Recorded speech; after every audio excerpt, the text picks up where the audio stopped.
It was one of those scorching afternoons in the Arizona desert, the kind where the heat waves dance off the asphalt like they're mocking you for even being out there, and I'm throttling down this endless stretch of highway on my old Harley, feeling the wind whip through my beard, when suddenly this scrawny kid barefoot, covered in dust, and what looked like dried blood bolts right into my path, waving his arms like his life's on the line, which, as it turns out, it kinda was. "Mister, please, they're hurting my mom bad. You gotta help," he yells, tears cutting tracks down his grimy face. And in that split second, with gravel flying as I slam on the brakes, I just knew this wasn't some prank or setup. This kid's eyes had that raw terror you can't fake, the kind that pulls you in whether you want it or not. So I scoop him up, plant him on the back of the bike, and gun it toward this rundown trailer he points out, tucked off a dirt road near Dusty Ridge, my mind racing with questions, but my gut telling me to act first. Think later, because sometimes waiting means someone doesn't make it. We pull up to this sagging metal box of a home, beer bottles scattered like confetti after a bad party, and through the thin walls I hear it. Men's voices, rough and laughing, mixed with a woman's muffled cries that twist something deep in my chest. Reminds me of nights I'd rather forget from my army days, patching up buddies who'd seen too much. The kid Tommy, he tells me later, stays put like I ordered, and I kick the door open, the hinges screaming in protest, stepping into a haze of sweat, booze, and violence that hits like a punch. There they are, three guys, one swinging a belt like it's a toy, another nursing a bottle, and the big one, Hank Bullock, red-faced and smirking, towering over his wife Sarah on the floor, her face swollen, blood trickling from her lip. "Who the hell are you?" Hank snarls, his voice thick with whiskey and that false bravado drunks love to hide behind. Guys, the local bully, owns a chunk of land everyone knows he strong-arms folks off of, all because his family's been in Dusty Ridge forever, pulling strings with the HOA to push out outsiders like me, who rolled in years ago after the war, fixing bikes to keep my hands busy and my demons quiet. I don't waste words, never have. Not since Kandahar taught me talk's cheap. When fists fly, so I step forward, eyes locked on Hank. "Let her go now," I say, calm but with that edge that says I mean it, and the belt guy laughs. "Or what, biker trash?" Oh, the irony, coming from a pack of lowlifes beating on a woman for sport, probably because Sarah finally stood up to Hank's control freak ways, refusing to sign over her family's old plot that he'd been eyeing to expand his junkyard empire, turning their marriage into a battlefield of greed and rage. He swings the belt at me, but I'm faster. Grab it midair, yank it free, and crack it across his arm with a snap that echoes like gunfire. He howls, crumpling like a cheap lawn chair. The bottle guy lunges next, sloppy and predictable. I sidestep, collar him, slam him into the wall so hard dust rains from the ceiling, growling, "Stay down, or I'll make sure you do." And then Hank charges, wild-eyed. "She's mine, you hear? You got no right." But I catch his punch, twist his arm, drive my knee into his side with a crack that drops him gasping, whispering close. "You call that being a husband? Hitting her cause she won't bow to your land grabs? Pathetic." I scoop Sarah up, gentlish, light as a feather, ribs probably cracked, but her eyes meet mine with this faint spark, like she's seeing help for the first time in years, and carry her out to the bike. Tommy running up, "Mom," his voice breaking as he hugs her weak frame. We roar off, dust clouding behind us, but I hear Hank's truck fire up, that vengeful rumble chasing us like a bad dream. And as we tear toward my shop, Harlan's Repair, this beat-up garage on the edge of town where I tinker with engines to forget the explosions that still echo in my head, I feel Sarah's grip tighten on my jacket, her breath ragged against my back, Tommy sandwiched between us, knuckles white on the tank. We slide through the gate.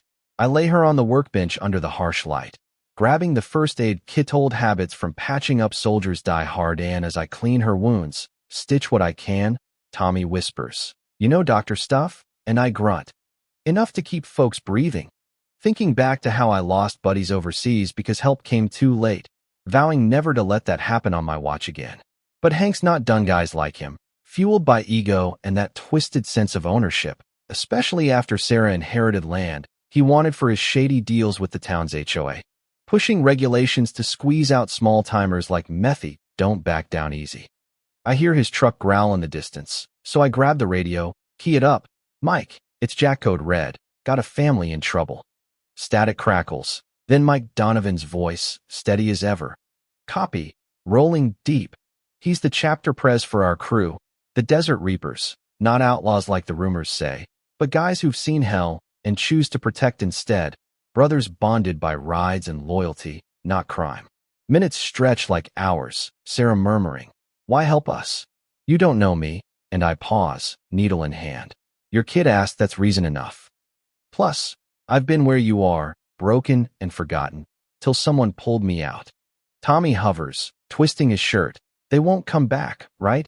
And I exhale, not without a fight, as the first rumble hits not thunder, but engines, dozens of them, shaking the ground like an earthquake of chrome and leather. They pour in, 35 bikes strong, headlights slicing the dusk, Mike swinging off first, nodding at me. What's the play?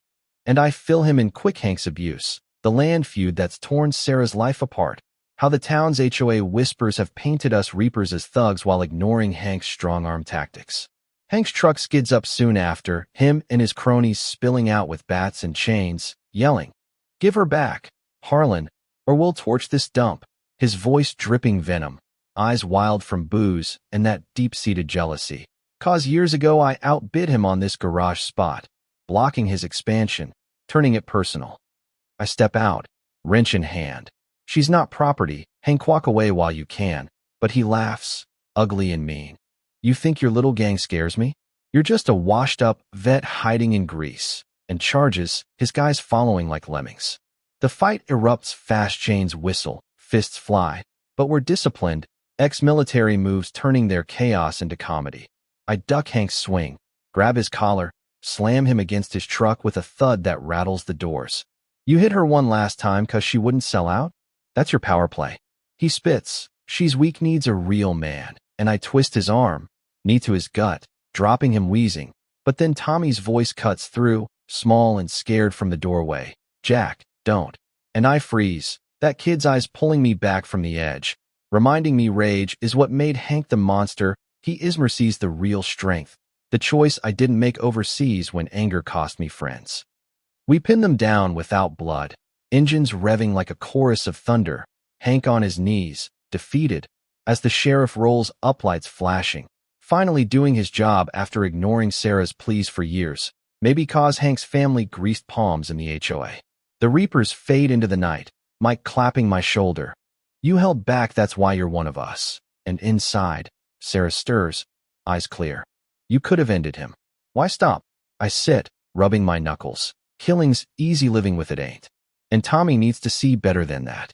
Morning comes, Sarah and Tommy packing for a safe spot upstate, her hugging me tight. You gave us a shot at real life. And as they drive off, dust trailing, I feel this weight lift, not full redemption for my past sins, but close, like maybe fixing people beats fixing bikes. I fire up the Harley, ride into the horizon, wind whispering freedom, but back in Dusty Ridge, whispers linger. Was I hero or thief? Hank's locked up, but the town's divided, HOA still pulling strings, folks wondering if outsiders like me bring trouble or truth. What do you think? Was I right to step in, or should folks mind their own? Drop a comment below, share your take on justice in small towns, those hidden feuds that tear communities apart. Hell, if you've got a story like this, spill it, all just trying to ride through the chaos together. Hit subscribe if these tales hit home, and let's keep the conversation rolling.